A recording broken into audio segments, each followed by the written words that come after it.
Hello, beautiful vegans. I'm Mariquita Solis, vegan empowerment expert, and I'm here with Reverend. I don't know what happened there. Okay, take two. Okay. My friend, Reverend Dina Lauman, who is here to give us some beautiful Christian wisdom to help us that are people that are struggling. Um, and if you're joining us, please let us know who's here. Give StreamYard permission to use your name and well, tell us where you're joining from. And please, we welcome any comments, any questions. We're here to support you. And if you're watching on YouTube, please hit subscribe and like. Um, I would love that. And I would say thank you in advance. So today, I know that Christianity and veganism, for a lot of people, they just don't work together. So I'm so excited to have Reverend Dina here. She's going to clarify some of our questions and give us some great guidelines to move to peace. So welcome, Dina. I'm so happy to have you here. Tell the viewers about the well-being and about your vegan journey. Thank you. I'm so excited to be here today. Been looking forward to this for a long time. And I'm Dina Lauman, and I'm an ordained pastor in the United Church of Christ. I pastor a church in Northern Illinois called the Garden Prairie United Church of Christ, and I'm also a counselor and also the creator of the Well-Being. Now, the Well-Being is an online group right now on Facebook, so you're welcome to join us. It was created out of my own experiences, being vegan and Christian, and I bring in my experience as a pastor and as a counselor and as a vegan to help bring a community about, because I found it very isolating and disappointing when I first became vegan and went to my Christian communities, and they weren't very interested in it, at least not yet. I have hope on that. And so what I did is, so the Well-Being is a group where we're just getting started there. Community, we share about difficulties like at the holidays and different inspirations. It's created to be a safe space we can share. And it's for vegans and also people who are curious about veganism, also not just Christians, but spiritual people, because that's an issue with a lot of people in their religions, of that they haven't caught up yet. You'd think they would. Of any place that a religion would be the ones to embrace veganism first, but they are not yet. So I put together this 8 ideas to help vegan Christians navigate the world in a happy and healthy way. And it's a handout. It'll be available for you to see it. And I just had one day thinking about how can we be happy and healthy? Because we don't want to get dragged down being vegan and Christian, having that be something that we're frustrated with. So I have some ideas. I'm interested if you have ideas to share with this. It's not the all-inclusive list. It's 8 items, 8 ideas. So the first one is put God first. Now you think that would be pretty straightforward as Christians. I'm a pastor, and you'd think it would be pretty straightforward for me too. But I had a good friend remind me to pray, because sometimes being in the ministry, you're so busy with everything else. And I do pray, but more on a consistent basis. And I engage in something called centering prayer, which is 2 times a day, 20 minutes a day. And I went back to that, and I'll tell you what, my life transformed even more. And so we all maybe need to be reminded to put God first, because I think we're just busy. We get born, we're born, and God does all this miracle when we have creating us, and then we're like, okay, we got to we're going to take control, and we forget to circle back and to consult the creator of the universe, our God, who's creator of the universe and also a personal God too, and also our spiritual guides and helpers and angels. There's a whole spiritual realm that is available to us, that is very real as everything we see around us. So sometimes we're thinking about what we want to do, and we need to check with God and ask, hey, God, what do you want me to do? And sometimes what God wants us to do sounds scary, but it's also extremely exciting and worth it. And it will sound scary because often God will push us more than we could ever imagine. And sometimes we don't believe in ourselves enough, but God does. And God will provide something that we can't even imagine. So putting God first really can help us to stay on the path of being a vegan Christian, and just staying centered in God and God's messages to us in the heavenly realm also. So when we're called as Christians to be helping bring about the reign of God here on earth, and that's our calling, and we each have our part to play. And then number 2, the next slide, is remember who you once were. I don't know. Do you know anybody in your lives there's a very fortunate person who was born and became vegan from birth? There, more and more of those people are here. But most of us adults probably were not vegan at some time. Or maybe we wanted to be vegan, but we weren't allowed to. It wasn't encouraged. So sometimes it takes a while, even when you become vegan, sometimes to embrace the lifestyle and the message. And then one day, and I was thinking about this because, I mean, whenever I talk about these things, I'm talking about myself too. I'm not like, I'm in the soup with you, the vegan soup. So one day I was like mad about something, like this person is about meat eating people. And then I'm like, well, it just dawned on me, well, Dina, one of your first jobs was Kentucky Fried Chicken. So I was a teenager and I didn't have the awareness. And if you would have asked me, I would have said, hey, I love animals. And I was right there. So to remember that, because sometimes also when we're upset with somebody, it's something that we feel in our own lives. Maybe mad at myself a little bit. I understand where I was. I try to be compassionate to myself too, because I just didn't know. And also to remember, being vegan is for the animals, our health, and the earth. And everybody who's vegan has probably different priorities for this. Some people come in for health reasons. Some come in for animals. Some are concerned with the environment. And some have all three. I probably came in more for the health benefits, because of where I was working as a chaplain introduced the Dean Ornish program. And then the CHIP program, the Coronary Health Improvement Program, which are based in health. But soon after that, when I became a pastor, of course, in a rural community full of farmers, of wonderful farmers who are in the animal agriculture, that I became vegan at that time. And so sometimes I've heard in some places where people get so upset because it really can cause problems in our families, with our friends, in our faith communities. And there's a real tendency to want to just sometimes break off from them because it's so hard. Because I experienced that, maybe some ridicule, being put down. They just don't understand.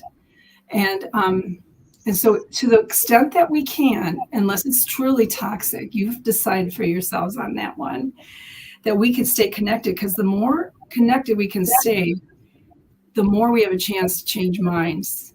And there's, so we want to tolerate abuse.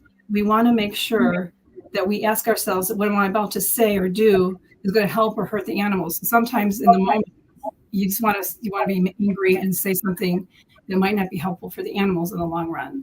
And science shows our brains are so interesting. They take like 6 seconds. So like there's a trigger, like somebody's, trolling you on one of your posts, right? And you got 6 seconds to get your mind. If you react right then, you're going to be in your more primitive mind, and you're going to maybe say things, do things you would regret later. So if you can wait, like, I say 6 to 10 seconds to respond, or give it some time to how you're going to respond. And I think that, I am speaking from experience too, because I used to be super angry, and I wouldn't let that 6 seconds pass. And there's some instances I really feel bad about now. So if I would have waited, and most people are not going to be convinced by our anger. They're going to be convinced by our example and by our invitation. If you think about Jesus introduced us. He introduced us and invited us to be his disciples. He wasn't angry with us. And some people said yes, some said no. But his way of approaching people, I think, is helpful. The next one I have here is keep learning. When I first became vegan and interested in veganism, there was not the information out there, not the food out there. It is expanded. It's like if you look at it by exponentially, veganism isn't that super exciting. So it's important for us to keep learning. Don't get overwhelmed though. Pick and choose how you want to engage and where. Well, of course, like Marquita's group is, I recommend very highly. But there's books and podcasts and leaders and retreats and more groups than ever. So if you're feeling lonely or feeling isolated, especially as a Christian or a spiritual person of any kind, look for places that you can connect. Now that's where the well-being comes in, but there's also more books and our faith is meant to be dynamic and explored every day. And the world knows we are Jesus's followers. The world knows we are spiritual beings, and we're playing in that role first and foremost by our love. And so, and our faith is something to explore for our whole lives, and so is veganism. And it just gets more and more exciting every single day. And the wonderful people out there who are spreading the vegan message, and I believe it's going to end up making.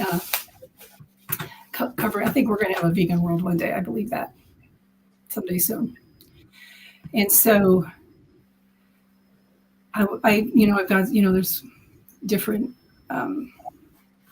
if you get the handout, there's some list of people that are in the well-being, including Marquita, Reverend Carol Sanders, James Nicholson, Deb Vivi, are some great resources. If you have any left here or you're a resource, I would love to expand this. So the fifth idea is seeking healthy community. So there's a lot of community out there that may not be that healthy. Learn the red flags of toxic groups or people. And there's so much goodness out there and great people and groups. Let's not waste our time on that. And you know it in your intuition. Have you ever not followed your intuition and or followed it and you're thankful? The well-being did come out of my experience of looking for, I thought, oh my goodness, everybody in the Christian field is going to want to be vegan. And I found out that is not the case, at least not yet. And so I created what I was looking for, and I'm creating that still. But it's good. It feels good. There are places in the vegan world where we can enter into a group and challenge, or other groups in our people who are not vegan. We can share our vegan message, but it's also nice to come on shore to be with people that is safe, that they get it. They get it. They're safe people. They're trustworthy people that you can share your heart with about maybe someone did like after the holidays, about what happened with people's families. That's heartbreaking, feeling like, how it was feeling, things that happened. We also can share ideas on how to make it easier to be together at the holidays with our non-vegan family and friends. Number 6, am I going too fast? Are we good on pacing here? We're good. Well, number 6 is build each other up. So we're going to we build each other up, and we also build ourselves up, like the Good Samaritan in Luke 10:25-37. And when one of us is down, we have our hand to pull him up. Or when we're down, we can lift the hand up and be pulled up by our friends who are vegan and Christians. And that's good for ourselves, for the animals, for the environment. And sometimes I see, human beings are human beings. I'm a human being, obviously. And sometimes we just get angry. And I've seen, things that happen in the vegan groups where it's just some infighting and some meanness going on. Not that anybody here would do that. Or you get hurt. I've had that happen where it kind of hurts my feelings, or somebody will laugh at a comment I made, or talk about plants having feelings, that kind of thing, our standard vegan responses. So, no, that can be really hurtful to yourself too. But have the courage to continue on and keep spreading that message, and have those places where you can replenish yourself, and that we remember to build each other up. Because, and again, I'm speaking to the choir here. I know that we don't do that. And when I see that happen, I think it's not going to help the vegan community at all to see us fighting like that. It takes people who are not vegan, they don't want to be part of it. This gives them another excuse, besides not thinking they can't get their protein and that they might be stuck on a desert island and all that, to not be vegan. So we are always setting example of being vegan and Christian, no matter where we go, whether we're online or we are at the grocery store or at a dinner table with friends, and all that. We are always sharing that. So it's important. And when it happens to you, take care of yourself, because it can hurt, especially when it happens from somebody that you love and know. And also, number 7, take time for yourself. Now, everybody talks about self-care. You hear that a lot. And maybe it's because we're not taking enough care of ourselves in our culture. And it's a popular saying because it's true, and we can't, obviously, another cliche, you can't give from an empty cup. You got to put your mask on first in a plane before you do it for other people. But it's super important, remember, to take that time, and that you need to refresh yourself and rejuvenate yourself, and you can't just keep going and going. You listen to your body and listen to what it's telling you, what God is telling you, because our culture, we put on a pedestal being busy, busy, busy. We exalt the idea of somebody who's over busy. And that's really unhealthy. You want to be the right amount of busy, And if you want to look to a great example, the best example, only need to look to Jesus. Now, Jesus had like the biggest mission ever, but you can see in the Bible, he would pull away from the crowds quite often to take time to himself and to pray and work on his relationship, or connect with his relationship with God. And so, he showed modeled that healthy behavior for vegan Christians. And that's something we can do, as it's important to take care of our precious selves, because we're sentient beings too, and we're just as important as anyone. And the 8th item is that take time for action. Now, that's kind of the flip side. There's also, I have kind of been guilty of this because I love ideas, I love thinking, I love all that. But you got to remember to not only think and pray, but to have action, animal advocacy. And even though we can't fix everything, we can do something within our realm. And if all of us do that calling we have, that's really powerful, and it will take change. And that's what's going on in the world now. So even though it feels like discouraging sometimes, know that you have a very unique calling to take part in this, and listen to it and take action. And whether you end up saving one dog or a cat, or help one of the sanctuaries near your house, environmental sanctuaries, that's an important seed in this whole bigger picture. And we are not, sometimes we feel helpless, like, how can I fix this? So much going on, but we're not helpless, especially with each other. And also, we have our faith, and we have our love, and love is the most powerful connection, powerful force in the universe. So we are not helpless individually or as a group. We have the power of faith at our fingertips. So the whole universe, is there.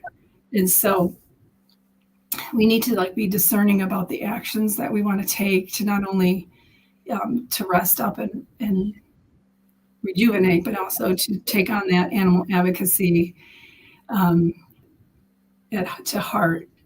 Because, and you've seen it happen too in the world, like some of the dog racetracks are closing. You heard about those bears? They get me I love bears. The star bears in Vietnam. They're closing all of those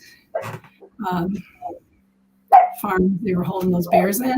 So it does make a difference. It does work. So I would say just taking the action, and to remember, just what Jesus says is that all you need is something, the faith the size of a mustard seed. Really big changes happen from very small, we think are small things, like the mustard seed creates the biggest plant in the area, and to not feel like it's not enough, because it is. And I'm just really excited to talk to you. And if you have other ideas, I'm happy to. That list is of 8, so we can go on. And if you know of other people or organizations, we could add to that. I'm open to that. And they can get the list from if they email you. Is that right, Dina? Right. Yeah. I could send you the handout that I have, or if you want to email me about how any other people, organizations to add, you can email me at. Do you want me to?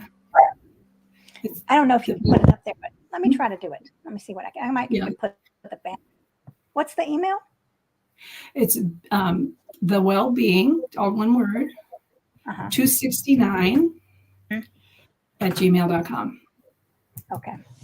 If you're interested in more about the well-being, or my church, or counseling, or just chatting, or this note, because I feel like sometimes I wanted to do something upbeat, because sometimes it could be difficult for people, and to remember the good things that we can do to keep us going and keep us feeling happy and healthy being a vegan.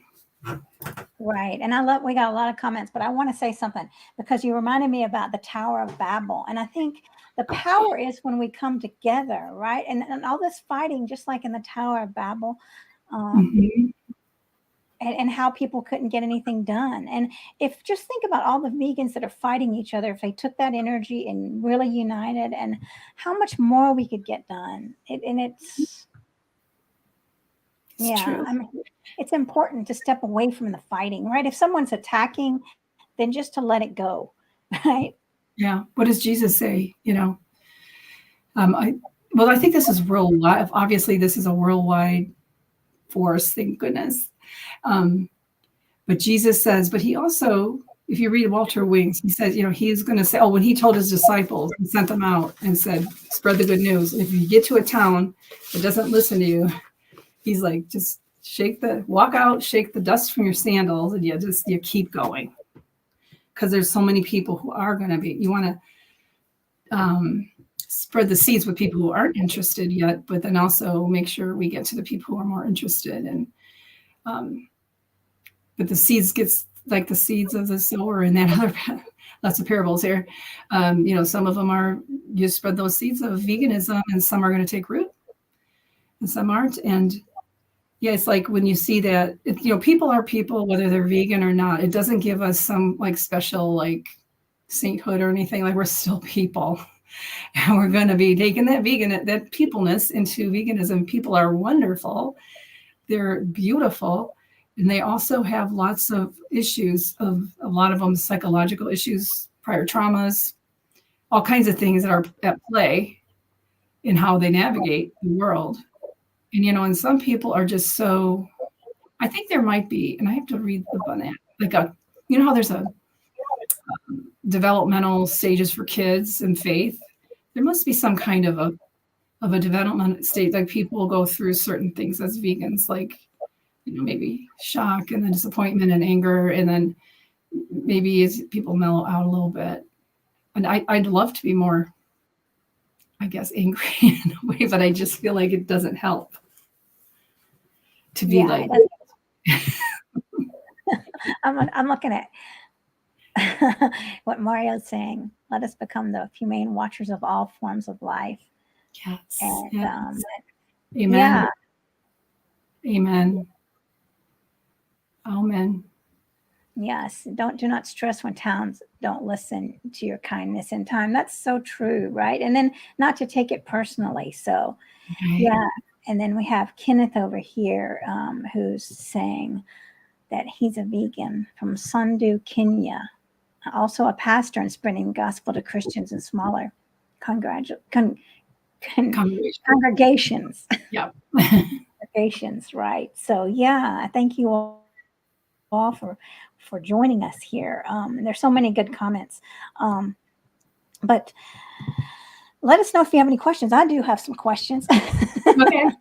um, So do I. so tell me about your congregation. So what about people? Let's talk about God first. So Okay. what if someone comes to your church and they say, well, what is God to you? Like first, what's God to you, Dina? And then what if they say that, that they don't know who God is? What would you say to that? Okay. Well, I first start by saying that God comes in many names. Different people call God different things, creator, God, other things that could be cultural and linguistic too. But God is, to me, is the creator of the whole universe. It's amazing. Now we're getting all these pictures from the universe from those at the Weber. Is that the right one? The Weber telescope. And then before that, what was that one before that? Anyway, we see the magnificence of the universe, and God created all of that, but God also created all of us. So, and our bodies are universes to themselves. When you look inside, they're pretty amazing. And so God created all that, and there's a sense of God being majestic, and there's a sense of awe about God that you just can't even, it's more than we can imagine. On the other hand, God is within us also, that we are literally the temples of God, or the churches of God. God resides in us. And that's why it's important health-wise to protect our bodies like that. And so we have access to God every minute, every second of the day. And so we can sometimes, I think, forget that, and to be able to like consult with God more like intimately, even smaller, we consider small decisions. And I guess for me in the Christian faith, God sent all kinds of people, but God sent to tell us the message, and God sent Jesus to show us what God, who God is like. If you want to know what God is like, you look to Jesus. And that Jesus was loving and merciful. He shared that somebody asked, of all the commandments, which there are like 600 of them in the Old Testament, what is the most important one? And he says, love God and your neighbor and yourself. Love God and your neighbor as yourself. And to me, that means God wants us to, we can't really love others too much as well if we're not loving ourselves. And we love God by loving our neighbor. And I would argue our neighbor includes every sentient being in the earth. And so Jesus that's what he teaches. The bottom line is love. And so the filter we use is love for any question that we have. And so God is very real. Like God is, to me, is a relationship that is real as any of my other relationships with people. And I do think there is an expanded sense of spiritual helpers too that are around us, and angels. And my friend Robin, she reminded me of that, and some other friends too, Sharon. Like, remember, I just was reading, remember to call on that. Sometimes we're so busy, or I'm so busy, I forget to do that. And when I do, life is so different. It unfolds. How do you do that? Well, I think part of it is just talking to God like you talk to anyone in your relationships. I think it's making time for God. For me, I've got a centering prayer practice. If you're interested in more of that, a contemplative prayer that was brought in by Father Thomas Keating. And that's like a nice one because you schedule it 20 minutes in the morning, 20 minutes in the afternoon. And that's a silent prayer. You just listen to God, what God has to say. So I think it's just like any other relationship we have, but it's not against God, of course. Making the time and then getting it into your schedule and finding a prayer practice. And sometimes it's just, the most powerful one is just being quiet for a while. Because sometimes our prayers are like I don't know, I've heard it say like a spiritual slot machine. Like we're like, this is what we want.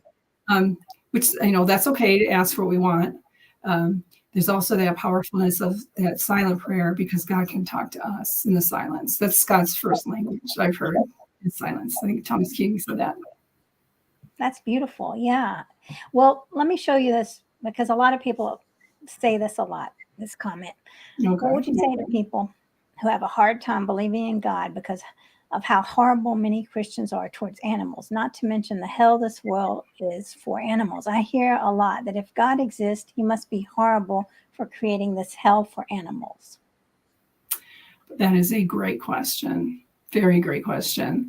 And it's one I've asked myself. And what I would say, if you go back to Genesis in the creation story, in the Bible, in the Hebrew Bible, God created the world vegan.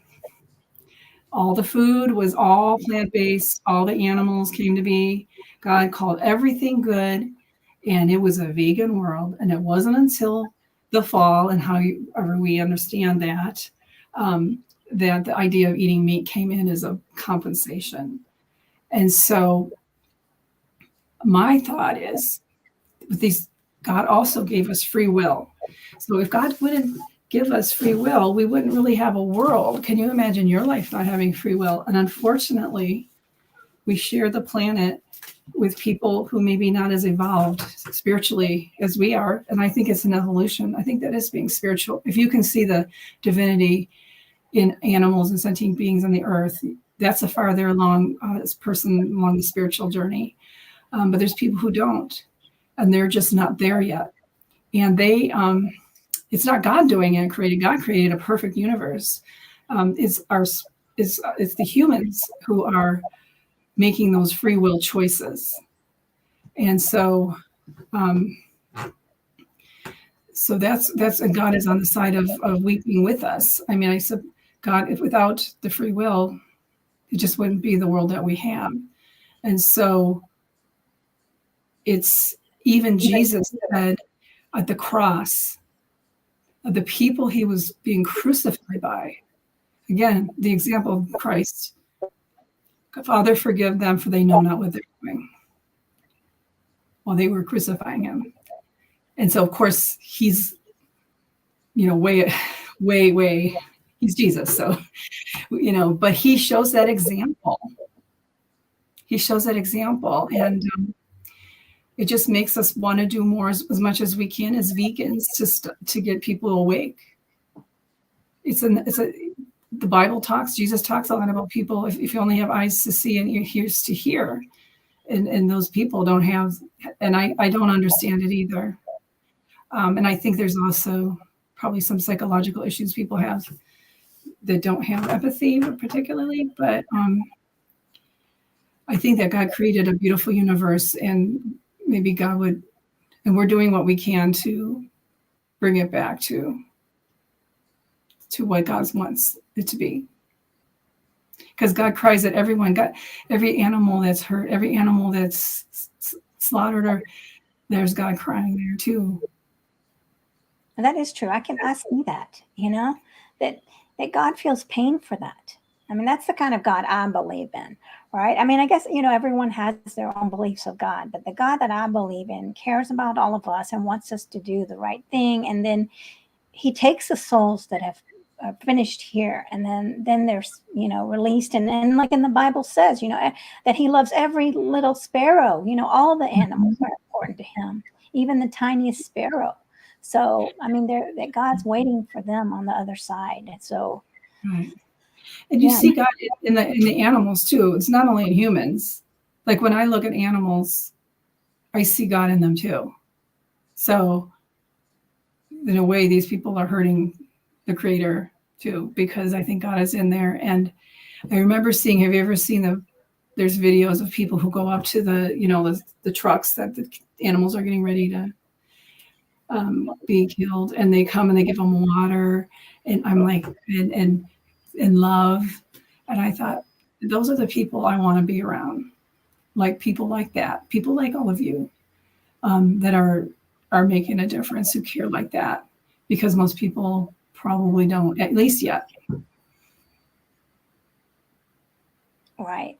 Well, let me ask you this about your the members of your church. So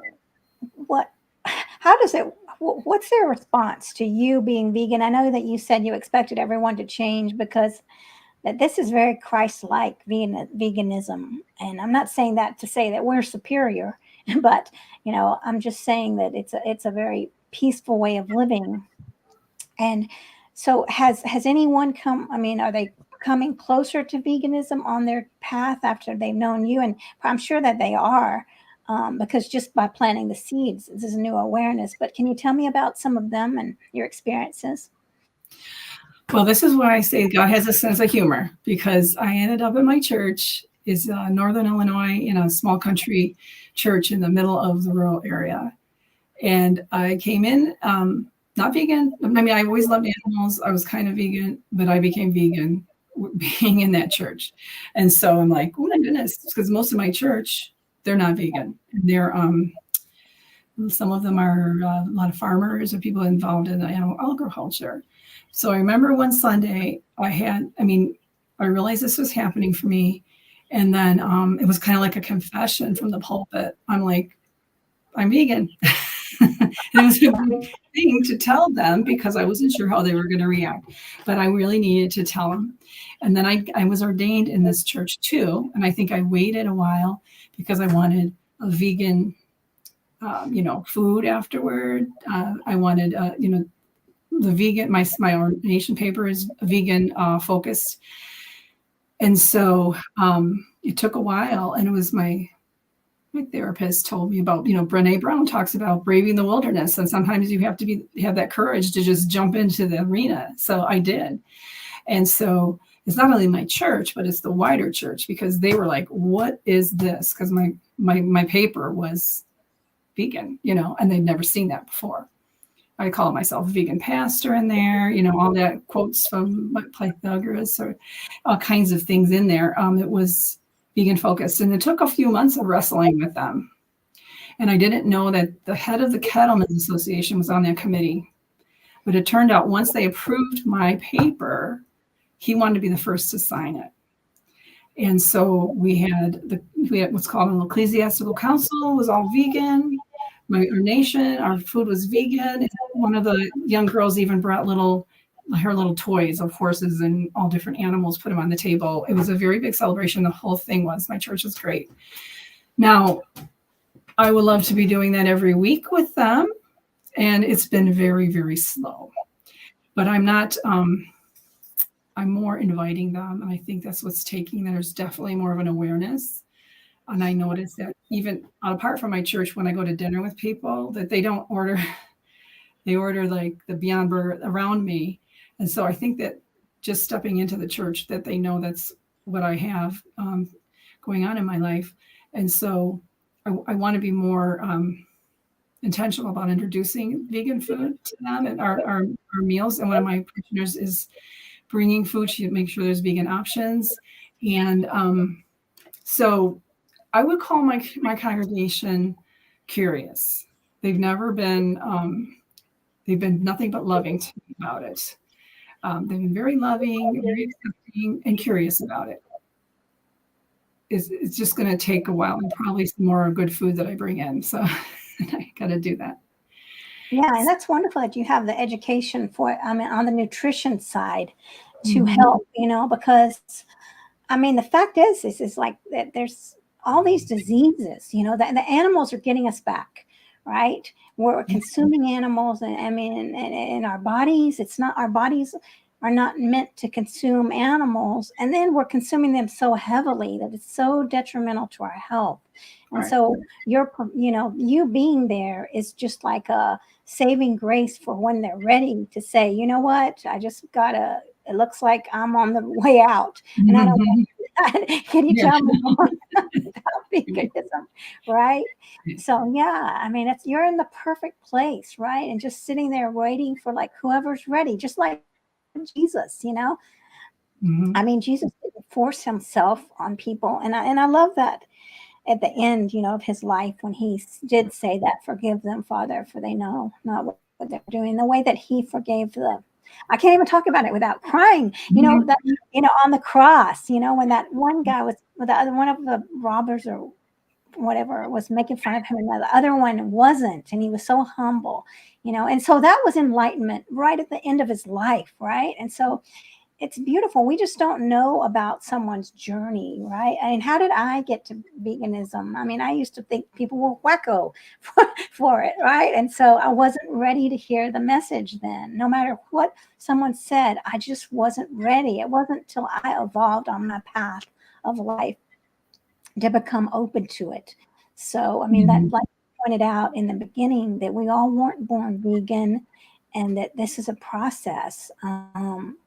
So, I mean, just like for the man on the cross, he didn't get it until the end of his life, but that's Mhm. okay, just to Right. honor the process and to do the best we can and be like Jesus, very loving, because it's that love that's going to stop. Love is going to stop this animal agriculture and this I mean, these acts against humanity. And anger's not going to stop it. Anger's what's causing it. Just like with Osama bin Laden's sister-in-law, when they said, "Do you hate him?" And she said, "No, hate is what caused all this." Mhm. Right. Absolutely. Maybe like we always think when Jesus said that, they know not what they're doing, and we're thinking, but they should know what they're doing. Same thing with people who aren't vegan. You should know what you're doing. But there are people who really just they don't. They're not that. I do think there's an evolution of our consciousness, and maybe they do, and they're ignoring it. Well, it's a But lot to take in, I mean, because they don't want to know. Because what are the fears, behind I don't want to know? well, part of the fear is people I've heard feeling guilty for their own past. Then they have to look at themselves. And some vegans feel really guilty about what they did as meat eaters in the past, for which I would say, I mean, I would honor that your feelings, whatever you're feeling, but not to beat yourself up. That's not going to help anybody. Maybe do some other act of kindness to, help with that or whatever. But maybe I don't know why they're afraid to. A lot of things could be their own feelings of guilt, could be family. I mean, food is sacred. I mean, one of the main sacraments in Christianity is communion, the sacrament of Holy Communion. And so when you're messing with people's food, their grandma's recipe that's been passed down since, gold rush days, or, you're messing with traditions. Although you can always make anything vegan. You can veganize grandma's recipe from, the Right. gold rush days too, and make new traditions. Just because we do the traditions, I mean, we keep doing forever because we learn you to do better. But maybe they just, and also there's a lot of, with hunting, a lot of that is about father son bonding or fishing. And I'm like, can you find another way to do that? Because the whole point of that is probably more the bonding. I would hope so. Yeah, I think you're right. And also the masculine, the thing about masculinity, it's like, whoa, I can eat 10,000 hot dogs, or like I'm a man, I can eat these big steaks, and these all these myths, or all these, not just myths, I mean the protein myth and all this, and all these things that have just been taught throughout the ages is what we're going up against. And I could see where people will be afraid, well, now I've got to challenge all those beliefs that I've been taught, and I don't want to challenge them. I don't. And then also the belief that veganism is very challenging, and what we're talking about is true. That I mean, it might be scary that, well, if I'm a vegan, people are going to think, what's wrong with me, and what am I going to eat? And then I'm going to be all by myself. Because you really have to almost get to a point where you're okay with people not agreeing with you or thinking you're weird or whatever. I'm like, good, that's fine with me, but maybe there's a time that I wasn't at that point, or to just, just be willing to be different. And I think people, maybe they don't want to confront their own families. It's a whole, like, feel weird or isolated. It's not the most, becoming vegan is beautiful and I love it. It's not only, there are some real struggles with it though. And maybe they're feeling like they don't want to have to deal with that. But that's where getting together, having community is so, so important Yeah, because we don't feel alone. Yeah.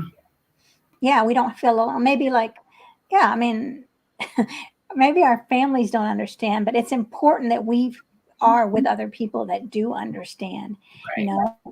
And here's Mario again. We need to become so magical by experience. Go, I don't know that word.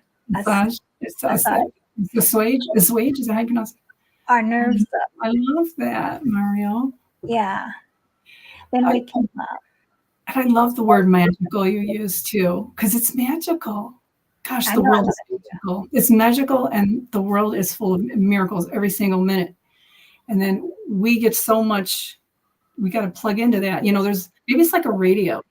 There's radio frequencies out there, so you got to find the one that's the magical, and that will just fill us with that, so that we're fearless and we only love. I love that.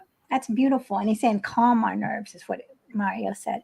So yeah, and that I love it too. The word magical is beautiful because veganism is a magical experience. It's discovery, right? So when we are talking, it's really important for us to show like it's not something hindering. We're not losing and we're not sad about it. This is a discovery of these great new foods, right? That are healing our bodies. So I mean, I wish everyone would say that. I love the magical journey. So thank you, Mario, for telling us Yes, that. beautiful. That's beautiful. Yeah, and then here's Bjorn. Bjorn, uh, lots of You too, love. Mary. He's a great leader also, and Mhm. everyone here is doing amazing work, and it's beautiful that we have these connections.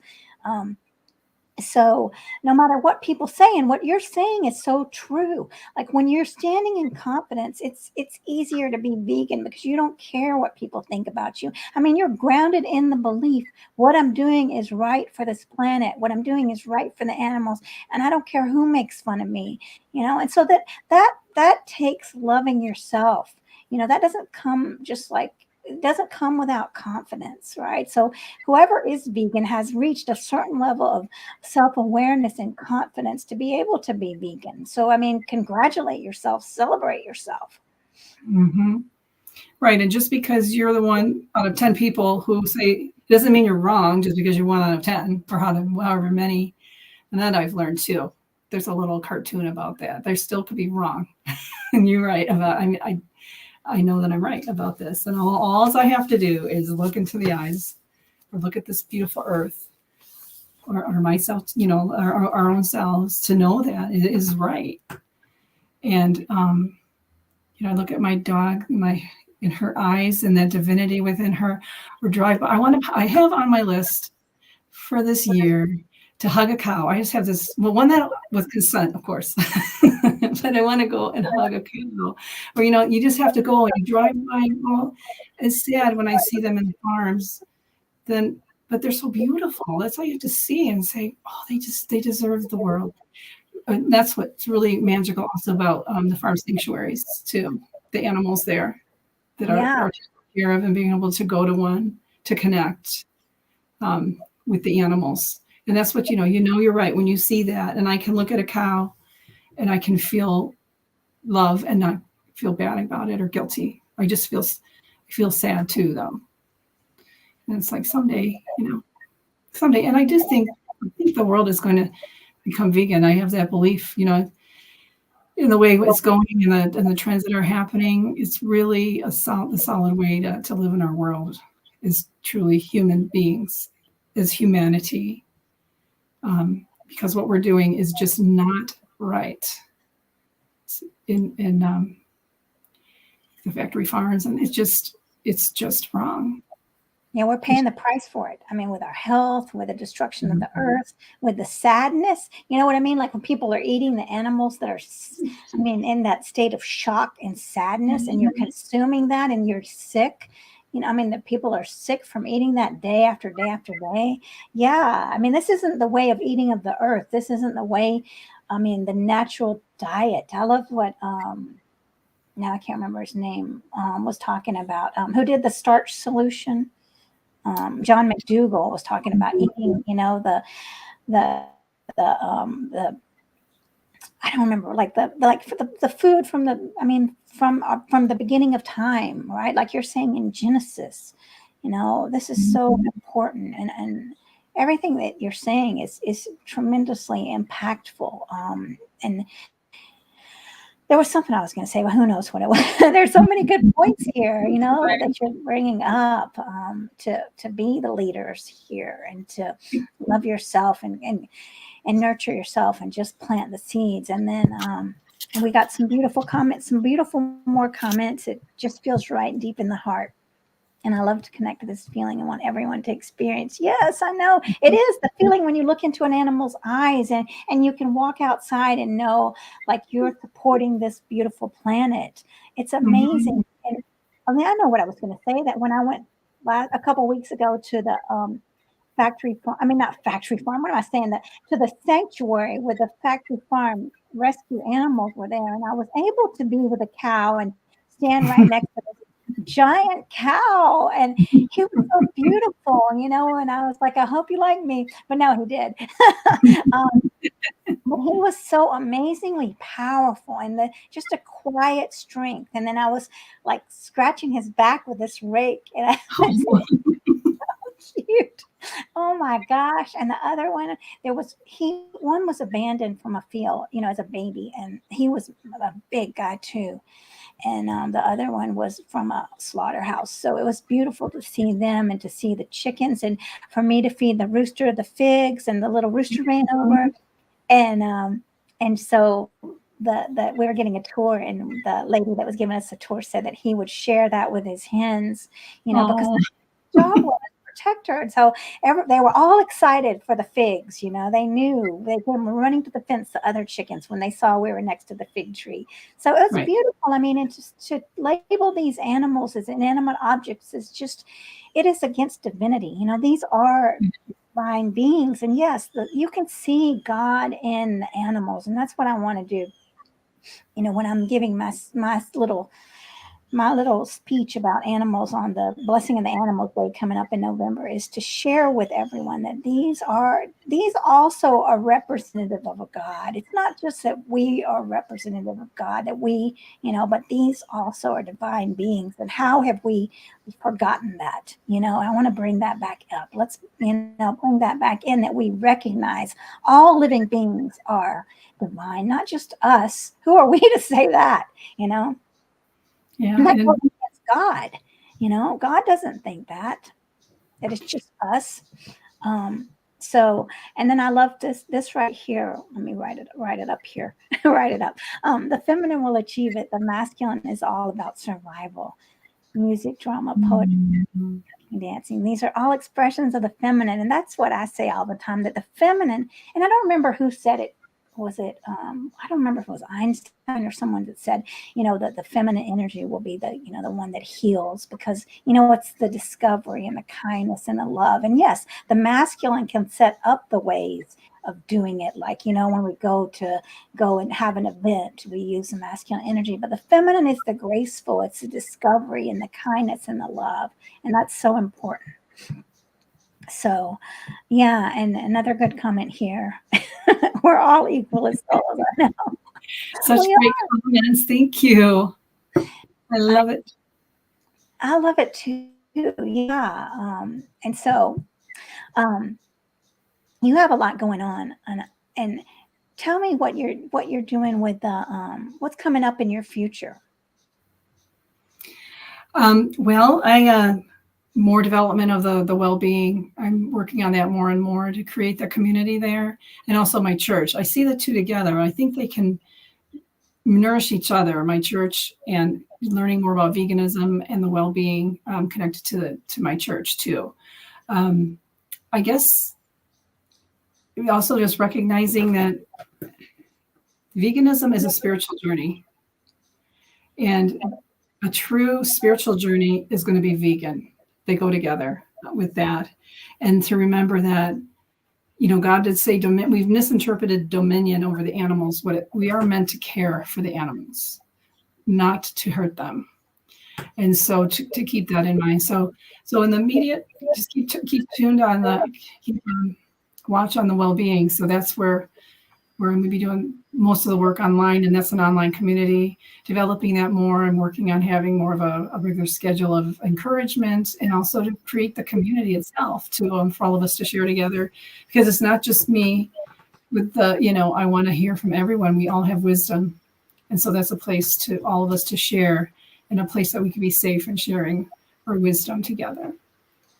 Yeah, and I love what you said to clarify that dominion, because so many people use that as the right to hurt others, and Right. that's not what God wanted. Is us for us to dominion was to protect and to care for, and we've taken it and twisted it to our own liking.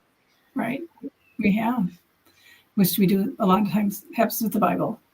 So you've got to be careful. We got to be careful how we uh, study the Bible, what it's saying. A lot of times, it's not what we think up front. It takes some style, some study in cultural.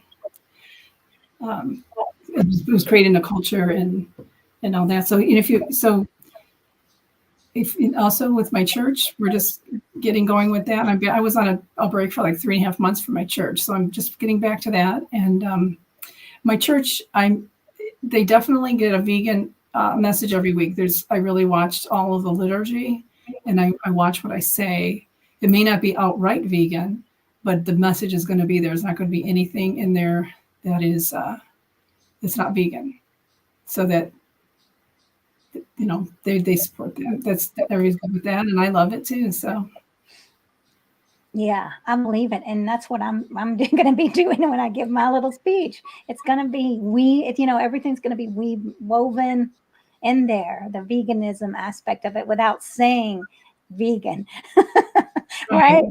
Right? I mean, like, to be the example of vegan without having to say vegan, to have people say, I wonder what's going on with her? Why is she so happy? And that connection. But people know me, and I'm sure they know you, right? They know who we are. They know that if there's an animal in need, or if you need help, that they can come to us. Well, it's about it's easy to do because I believe the Christian faith is vegan. So it's easy in the Bible is. It's not a big stretch for me to do that because I think at heart that's what it is. And also, like you said, people and all of us to remember, and I've not always done this, so I learned the hard way on this, but people are going to be drawn to veganism and also to our Christian faith by when we are centered, courageous. They might say, well, that takes some courage to do that. And when we're loving and inviting, because think about, I wouldn't really get changed by when somebody's yelling at me or telling me I'm wrong or yelling, angry. I'm not going to be as willing because you want people to be able to keep their dignity too, to step into this with dignity and without shame. So Gracefulness. Yes. yeah, Yes. I love it. just step into it. Come on Right. in. No shame. Hmm? Yeah, and I love that that's intentional, right? Where you realize maybe that, what, I was stepping into it from anger, or I was stepping in it to try to shame people, or I was stepping into it from another place. But now I'm going to intentionally step into it from power, right? And then just like Mario was saying about empowerment, and now I don't even see it, but yeah, oh yeah, when all crime stops because we're all empowered. What And, so and Mario says it's that simple. And we have people killing each other. This doesn't have to be complicated. you're It's right, simple, it doesn't. super simple being vegan. And we make, I'm guilty of that too. So making things more complicated than they need to be. It's really pretty simple. It is simple. When we have compassion for all living beings, it's very easy. There's no reason to ask questions, I mean, when you see animals as sentient beings and respect all the beautiful gifts of the world, it's easy. Mm-hmm. Well, this has been a wonderful conversation. Thank you, Mario, and everyone, Yon, and who I can, who else was here? I can't remember now. From Africa. Um, but thank you for coming. Um, oh, Kenneth, yes, thank you so much for all you're doing, and thank you, Dina, for joining us. And tell everybody where they can find you and the well-being, and then there's your email, the wellbeing269@gmail.com. And then there's my church is a Garden Prairie United Church of Christ in Garden Prairie, Illinois. You can connect with me there. I think those 3 ways you'll definitely connect. So, but I thank everyone. Thank you, Marquita, for the chance to come on. It was a joyful time, and for everybody's joining and sharing your wisdom. It's highlighted my day. Well, thank you, Being Dina. All right. Well, listen, everybody, it's been an honor and blessings to you all. Thank you, everyone. Until next time.